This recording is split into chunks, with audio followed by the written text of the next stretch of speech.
When was the last time you truly looked at the sky? Not through your phone, but with your heart. The trees still breathe for you. The wind still carries whispers of peace. Nature doesn't rush, yet everything gets done.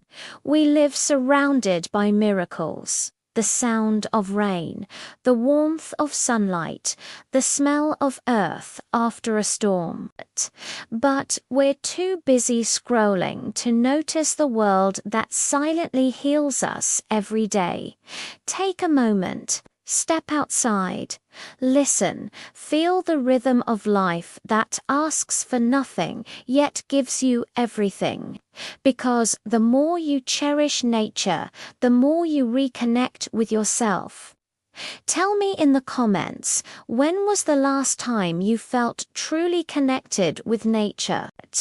And here's a thought.